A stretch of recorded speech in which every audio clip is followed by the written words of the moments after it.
கோபி நல்லா இருக்கிறது பிடிக்காம தான் பாக்கியா இதெல்லாமே பண்ணுறாங்க அப்படின்னு சொல்லும்போது யாருக்கெல்லாம் சிரிப்பு வந்தது அப்படின்ட்டு வீடியோக்கு லைக் பண்ணி தெரிவிங்க. இனி வரக்கூடிய எபிசோடில் கோபி வந்துட்டு சின்ன பிள்ளை மாதிரி அவங்க அம்மா கிட்ட வந்துட்டு சொல்கிறாரு, இந்த மாதிரி என்னை எழில் வெளியில் போக சொல்லிக்கிட்டான் அப்படின்னு சொன்னதுக்கப்புறமா செலியனும் எழிலும் வந்துட்டு மேலேருந்து வர்றாங்க. வந்ததுக்கப்புறமா உங்களை வெளியில் போக சொல்லிட்டோம்னா என்ன எதுக்கு நீங்கள் இங்கே இருக்கீங்க அப்படின்னு சொல்லி கேட்டதும் இது என்னோட வீடு அப்படின்னு சொல்கிறாங்க. உன்னோட வீடு அப்படின்னு சொல்லிட்டு பாக்கியா வந்துட்டு அங்கே காண்டாகி கிச்சன்லேருந்து இங்கே வந்துட்டாங்க. உங்களோட வாழ்க்கையை நீங்கள் பார்த்துக்கோங்க, நீங்கள் குழந்தை பெற்றுக்கோங்க, குழந்தை பெற்றுக்காமல் போங்க, அது வந்துட்டு உங்களோட விருப்பம், ஆனால் அது வந்துட்டு இங்கே நடக்கக்கூடாது அப்படின்னு சொன்னதுக்கப்புறமா கோபி பயங்கர ஷாக் ஆகிடுறாரு. அது மாதிரி எல்லாருக்கிட்டையும் வந்து கெஞ்ச ஆரம்பிச்சாரு, நான் வந்துட்டு இங்கே வீட்டில் இருக்கிறது பிடிக்கலையா அப்படின்ற மாதிரி கேட்குறாங்க. யாருக்குமே வந்துட்டு பிடிக்கல அப்படின்ற மாதிரி வந்துட்டு சொல்லிடுறாங்க.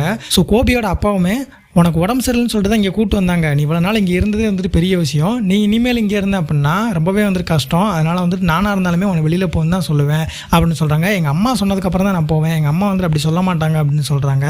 ஈஸ்வரி பாட்டி வந்துட்டு பார்த்தீங்கன்னா மூஞ்சில் அடிச்சாப்பில் வந்துட்டு சொல்லிடுறாங்க, அவங்க அடிச்சு துரத்துறதுக்குள்ளே நீங்கள் இருந்து போயிட்டேன்னா நல்லாயிருக்கும் அப்படின்னு சொன்னதுக்கப்புறமா ராதிகா வந்துட்டு மேலே போயிடுறாங்க. கோபியும் வந்துட்டு பின்னாடியே போயிட்டு இந்த மாதிரி எங்கள் அம்மாவே இப்படி சொல்லிட்டாங்களேன்னு சொல்லி ரொம்பவே வந்துட்டு வருத்தப்படுறாரு, அழுக ஆரம்பிச்சிடறாரு. ராதிகா வந்துட்டு இதுக்கு தான் நான் சொன்னேன், விஷயத்த சொல்லிட்டு வெளியில் போயிடலான்னு சொல்லிட்டு நீங்கள் தான் வந்துட்டு கேட்கல அப்படின்னு சொன்னதும் கோபி வந்துட்டு கடைசியாக ஒரு முறை எங்கள் அம்மா கிட்ட பேசி பார்க்குறேன், பேசிட்டு அதுக்கப்புறமா வந்துட்டு எந்த ஒரு முடிவுனாலும் நம்ம எடுத்துக்கலாம் அப்படின்னு சொல்கிறாங்க. இதெல்லாம் நடக்கிற காரியம் ஆகாது, நம்ம வெளியில் போயிடலாம் அப்படின்னு மறுக்காமல் சொல்கிறாங்க. கோபி வந்துட்டு எங்கள் அம்மா கிட்ட பேசுகிறேன் அப்படின்னு சொன்னதுக்கப்புறமா நம்ம கோபியோட அப்பா வந்துட்டு பாக்கியா கிட்ட சொல்கிறாங்க, நாளைக்கு நீயே வந்துட்டு எங்களை போக சொன்னாலும் நாங்கள் போய் தான் ஆகணும் அப்படின்னு சொன்னதும் செம்ம சாக்காயிடுறாங்க பாக்கியா. அந்த மாதிரி விஷயத்தெல்லாம் நாங்கள் பண்ண மாட்டோம் அப்படின்னு சொல்லிட்டு செலியும் எழிலும் வந்துட்டு வாக்கு கொடுக்குறாங்க. உங்களோட கருத்துக்கள் எதுவும் வந்தாலும் மறக்காமல் கான்பாசாலியை பண்ணிட்டு அடுத்த ஒரு ப்ரோமோட அப்டேட் தெரிஞ்சுக்க சப்ஸ்கிரைப் பண்ணிக்கோங்க.